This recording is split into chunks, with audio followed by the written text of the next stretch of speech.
Namaste everybody. Today I'm going to talk a very important topic in geopolitics and international relations.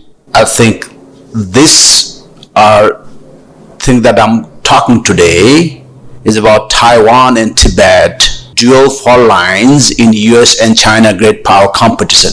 So I think this is going to be a 21st century's most dominant and most crucial issue that will be, that will affect a lot of international relations and geopolitical relations in a coming decades and so on. So Taiwan and Tibet represents two crucial and underexplored frontiers in the competition between China and the United States. Taiwan symbolizes the maritime frontiers, where control over sea lanes, alliances, and high-tech supply chain is contested. Tibet, on the other hand, is the land-based frontiers, where control over land borders, water resources, ecological system, and national legitimacy are challenged. Today, my argument is that Tibet is no longer just a China-India issue, but a triangular fault line involving active US strategic engagement. By analyzing both theaters, maritime and land-based, we demonstrate how the interaction of military, economic, and ideological and environmental factors make Taiwan and Tibet the twin centers of Asia's future order. In the evolving framework of 21st century geopolitics, Asia has become the principal arena of great power rivalry, particularly between the United States and the People's Republic of China. Within Asia, the fault lines stand out for strategic importance. Taiwan and Tibet. Taiwan is the maritime front line, where control or influence over the sea lanes, alliances, and high technology supply chain is contested. Tibet is the continental front, where control over land borders, water resources, ecological systems, and national legitimacy is contested. While much of the literature treats these two arenas separately, I argue that they should be understood together as a dual epicenters of US-China strategic rivalry. Taiwan and Tibet share several structural similarities. They are both peripheries to the Chinese state with contested legitimacy. Both are regionally pivotal, one in East Asia Pacific, the other in South Asia Himalayas. Both implicate the US not merely as external supporter, but as key actors shaping China's strategic behavior. More than that, Tibet is increasingly taking features analogous to Taiwan. It is no longer just a matter of India-China border friction, but a question of ecosystem, hydro-security, ideological legitimacy, and US commitment. The United States policy toward Tibet shows real signs of being integrated into the broader Indo-Pacific strategy, much as its policy toward Taiwan has for decades. I proceed by examining Taiwan as a maritime fault line, its history, US involvement, strategic value, then Tibet as a continental fault line, resources, borders, environmental security issues. Then it examines how US engagement in Tibet has evolved, making Tibet a true triangular fault line, China, India, US. Finally, it draws comparisons and explores implications for regional stability, future conflict risk, and policy. Taiwan's strategic importance stems from its role since the end of the Chinese Civil War in 1949, when the Republic of China government retreated to the island. During the Cold War, Taiwan was a focal point in the US containment strategy. toward communism in Asia. The Mutual Defense Treaty between the United States and the Republic of China, 1954, and related commitments during the Taiwan Strait crisis anchored Taiwan firmly in the U.S. strategic calculation. U.S. policy shifted in 1979 with recognition of People's Republic of China, but the Taiwan Relation Act preserved a legal framework for arms sales and U.S. security commitment. In recent decades, the significance of Taiwan has increased, given its role in global supply chain, notably semiconductors, its democratic identity, and its position within the first island chain in U.S. strategic thinking. So strategic values and points of contention. What is there, the strategic value of points of contention between China and US in regard to Taiwan is semiconductors and global supply chain. Taiwan's dominance in advanced chip manufacturing gives it outsized importance economically and technologically. Losing or disrupting Taiwan would have cascading global effects. 2. Alliance and military presence. U.S. posture in Asia, allies such as Japan, South Korea, Australia, relies heavily on Taiwan as part of the maritime balance of power. Taiwan served as a locus for forward defense concept in U.S. Indo-Pacific strategy. Diplomatic and ideological competition. Taiwan's democracy is often presented in U.S. rhetoric as a foil to China's authoritarian model. Moreover, Taiwan is a symbol, not just a strategic asset. Chinese military pressure has increased, air zone incursion, naval exercises. U.S. ambiguity remains an important strategic tool, but also a source of instability. The possibility of miscalculation is real. The Taiwan theater is already deeply militarized. The U.S. has steadily enhancing its legal and policy commitments. Tibet. Now let's see the Tibet in the same manner. Tibet, the continental fault line. Geographical, environmental, and resource significance. Tibet, often called the third pole, is the source region for Asia's major rivers, Brahmaputra, Indus, Mekong, and Yangtze, and holds vast glacial and water reserves. Its ecological sensitivity is high. Glacier melt, permafrost thaw, biodiversity, and ecosystem services all make Tibet critical for millions downstream. Approximately half of Tibet's land area has been assessed as extremely important ecological protection areas, especially in zones critical for water retention and soil stability. For China, Tibet provides strategic depth against South Asia, especially in terms of its borders with India, Aksai China, Aksai Chin, and the larger Himalayan frontier.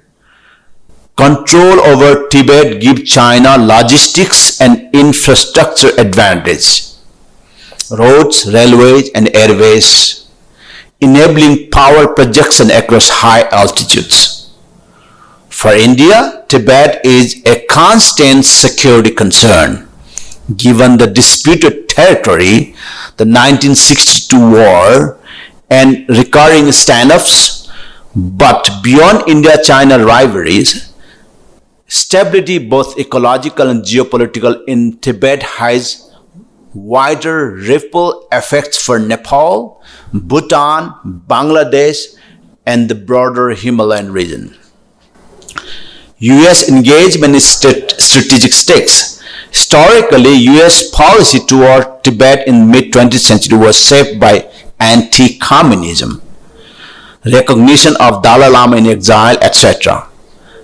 Though Washington never officially recognized Tibet as independent, in recent years, Tibet has re-entered U.S. strategy under the broader Indo-Pacific policy, Legislative Act, for example, Tibet Policy and Support Act, white papers and partnership over environmental, human rights, and water security indicate the US is treating Tibet not as humanitarian, special interest side issue, but a strategic frontier. Water security in particular gives Tibet a dimension usually reserved for Taiwan's semiconductor status. It becomes a daily and existential strategic concern for dozens of states downstream, which gives real leverage. The dependence of South and Southeast Asia on rivers arising in Tibet gives the US multiple angles of policy leverage, diplomatic, environmental, development, and rights-based. Implication and policy recommendations. 1. Strategy, integrated US strategy.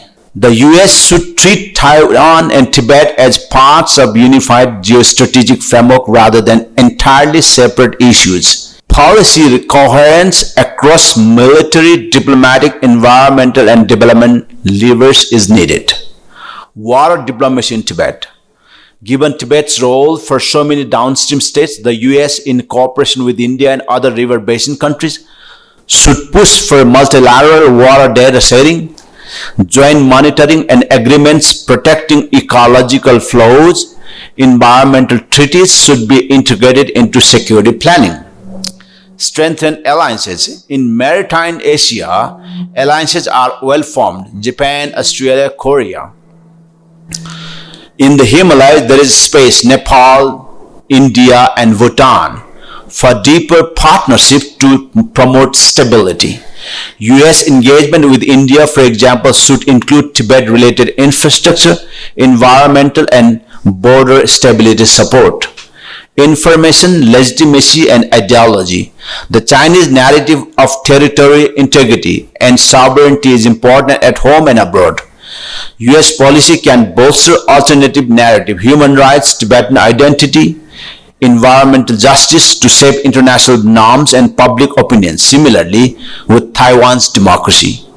Crisis management and risk reduction.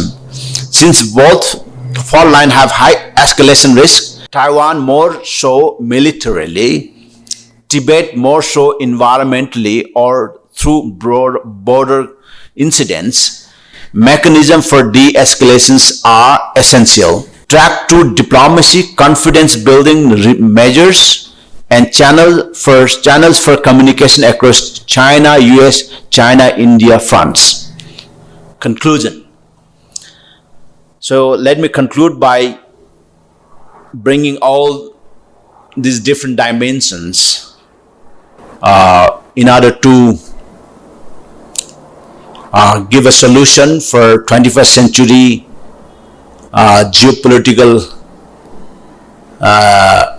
competition and international relation in regard to Nepal, India, and Bhutan, and obviously the China and the US are the great competitors.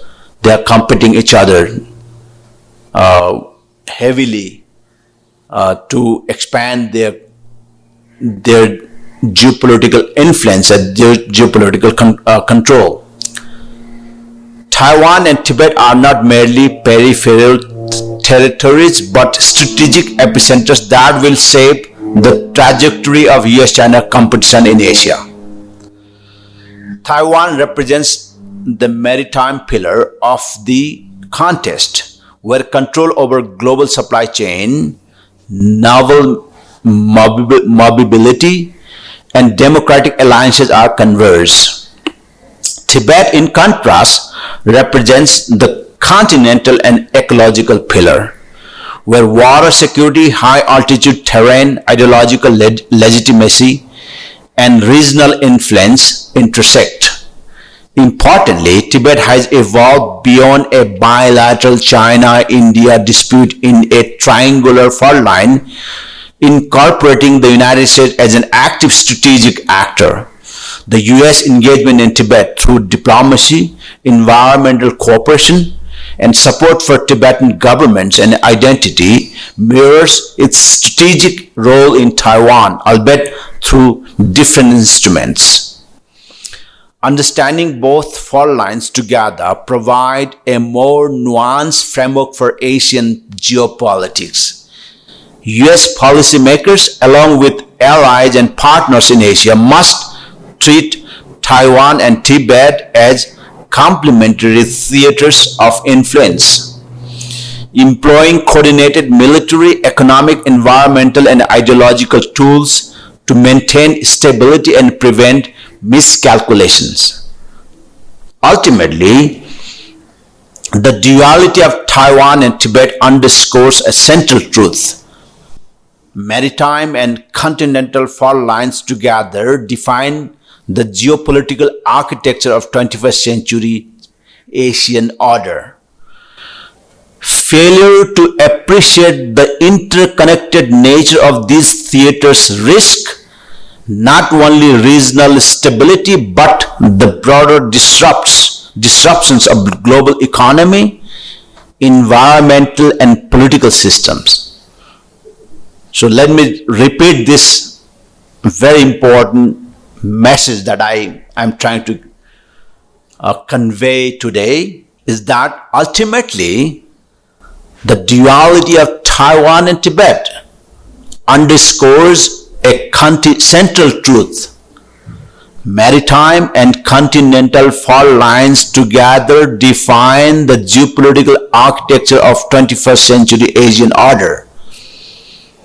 So everyone in Asia and around the world now talking about Asian order or dominance of Asia or global South in the world system, in global order.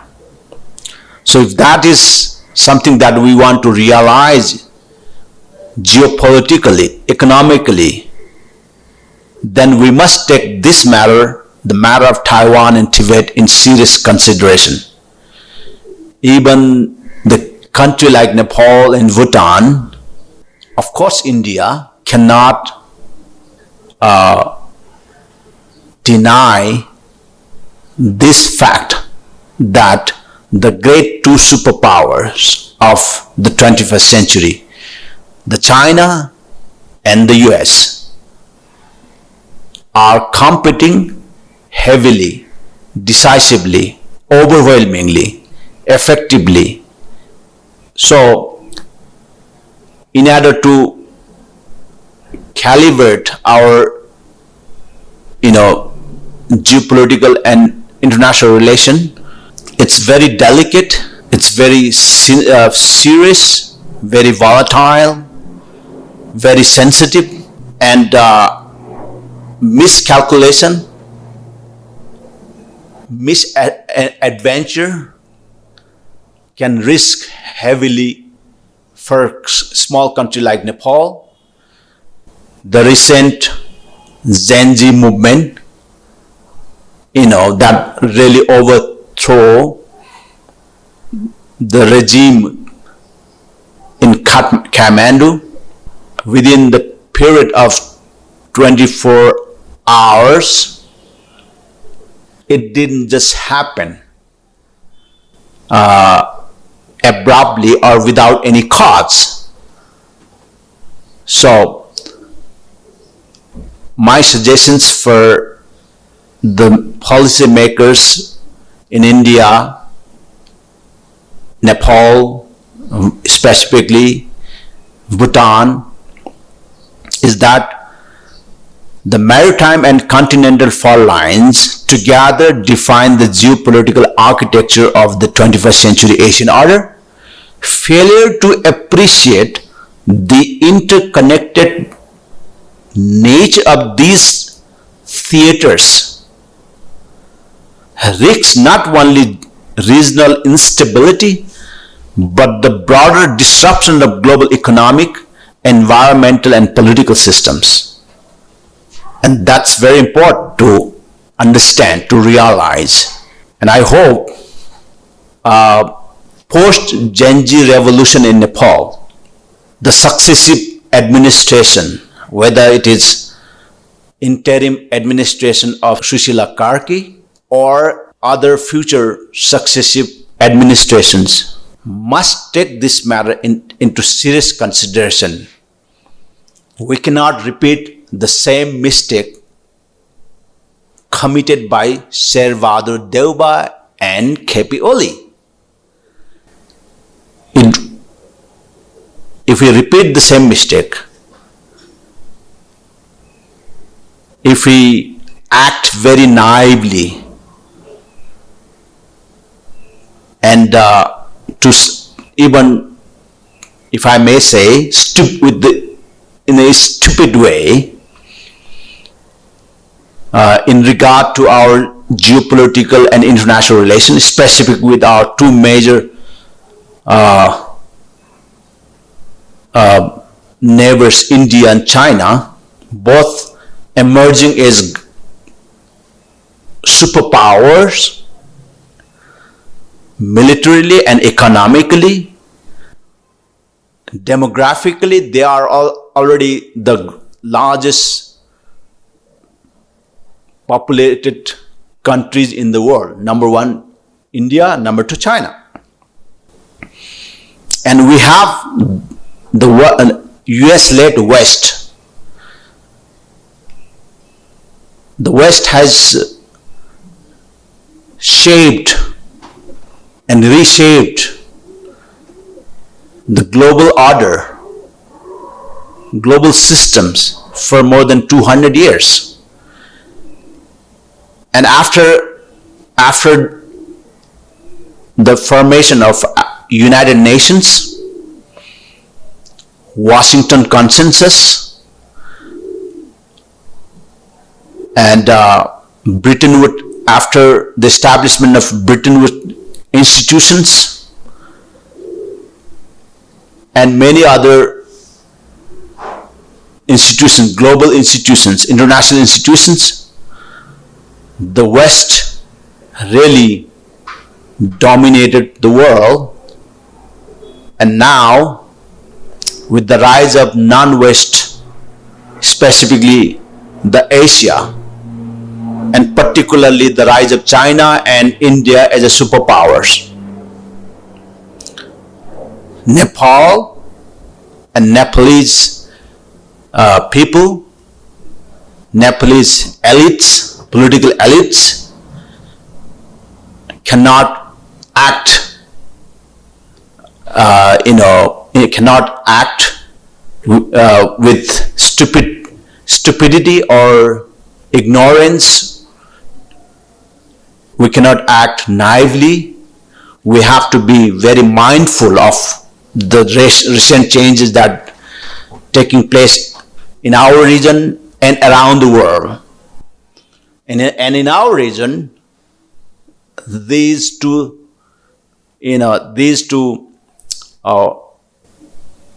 theaters, Taiwan and Tibet, particularly Tibet, where Nepal is directly linked.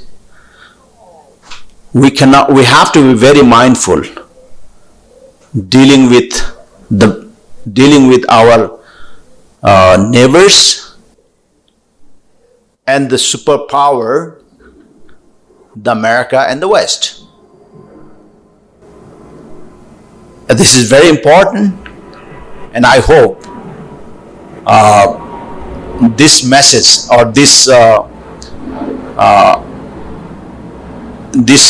argument that I'm making, or the rationale that I'm putting forward, would be well received by the policymakers, so that democracy will persist, democracy would foster, and prosperity would be achieved. And that's all for today. Thank you very much.